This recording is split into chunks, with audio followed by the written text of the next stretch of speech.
to Shoe Time in the Morning.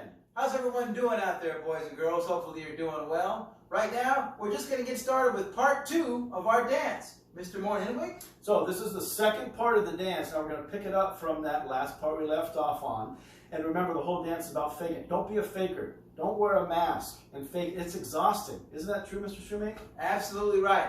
Be yourself. Everyone else is already taken. All right, here we go.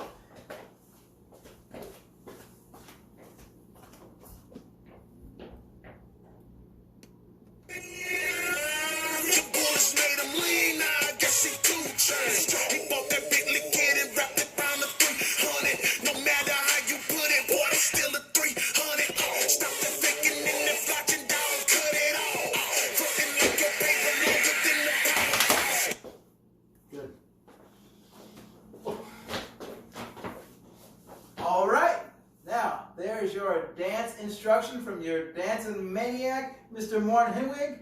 Now, make sure you practice it. And when you're done, if you feel comfortable, send us a video of you doing the dance. You can do it with your mother or father, maybe your brother, maybe they want to learn. But send it in to us via email or on the classroom privately. We'll take a look at it, and if we can get it done, we'll edit together, and maybe we'll make a big compilation. But we'd love to see you do it. Now, one thing I'm going to take the time to correct, because some of you guys want to make fun of me out there for saying it right. Mr. Moore-Henwig's name is Mr. Moore-Henwig. It's not Morningwig. Moore-Henwig. So, let's make sure that we're pronouncing all of our names properly. Shoemake, Moore-Henwig. I don't know why that came to me, but it did. Now, we're going to go over some brief stuff with you really quick. We're going to briefly touch on the muscles of the body. My class had just finished the weightlifting unit. Mr. Moore-Henwig's class was in the weightlifting unit, but I'm sure last year in either myself or Mr. Mitchell's class that you absolutely learned the anatomy. So we're going to stand up here. We're going to start top to bottom with just the major muscle groups so you know, all right? Right here on our neck, from our neck to our shoulder, we have the trapezius. Trapezius muscles, lift the shoulder girdle. On our shoulders, our muscles are the deltoids. The deltoids are responsible for moving the arm about the shoulder socket. In the front of our arm, we have the biceps. Biceps bend the arm at the elbow joint. On the back, we have the triceps. They extend the arm at the elbow joint.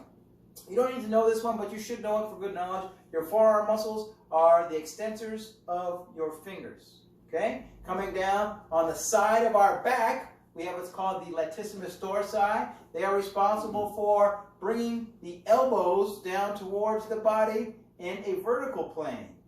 All right? We also have in the lower back, the muscles that help us stand upright are the erector spinae.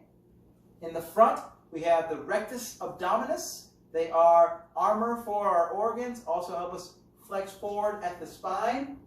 We have the side, the external obliques, which helps twist the body. We have the hip flexors, which help us flex at the hip. Flex, that's the psoas and the iliopsoas muscles. We have the gluteus maximus, which helps extend the hip, straighten up, extend. Then we have in the back our hamstrings. Hamstrings bend the leg at the knee joint. The quadriceps straighten the leg at the knee joint. And last but not least, at the very bottom, our gastrocnemius, commonly known as the calf muscle, moves our feet about the ankle joint. Today we're going to show you how to work the tricep muscle at home. You can also work it in a push-up, but everyone at home, I'm sure, has a bench or a chair. Now, Mr. Moore-Henwig does this as part of his workout. What you're going to do is you're going to come right to the edge of the chair. You can even sit on it first to get your balance. Then you're going to put your hands on the edge of the chair. You're going to put your feet out. You're going to slide your buttocks off the chair by holding yourself up with your arms. And then you just lower yourself down as low as you can go and push straight back up. Lower it down, push straight back up. All right? See if you can get 5 of those.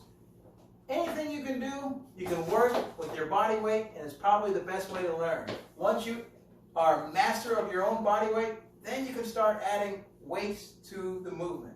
But learn your body and be well. Mr. Morton-Henley? You can also use a couch for this. Chair, couch, anything like that, anything elevated off the ground. That's a great idea, Mr. Shoemake.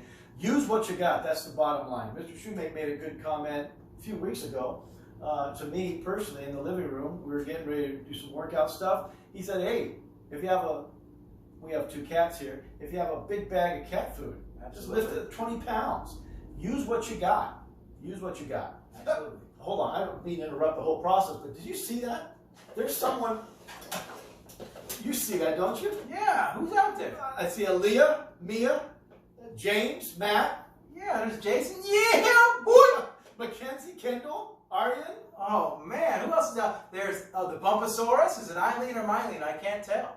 There's another Mia, another Matt. There's Veer, Christine, Adish.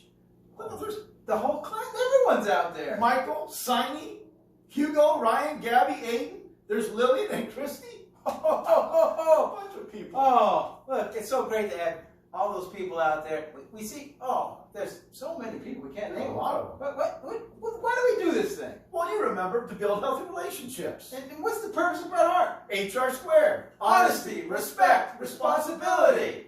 Now, make sure that you are doing everything that you need to do to take care of yourself. Because in the end of the day, when you're growing old, even right now, you live with yourself 24/7. So be healthy and take care of yourselves, okay? Make sure you talk to your parents, ask them some questions.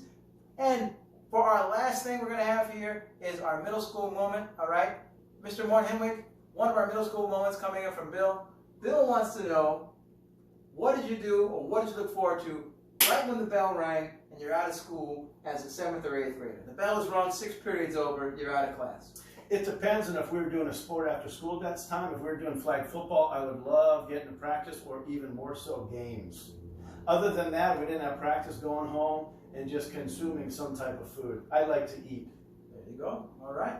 Myself, I went to Bret Hart just like you guys, and my friend, good friend, Terry Howe, lived right around the corner, and we used to go. His sister was a gymnast, and she had a giant, I don't mean the regular one, I mean the giant trampoline in the backyard.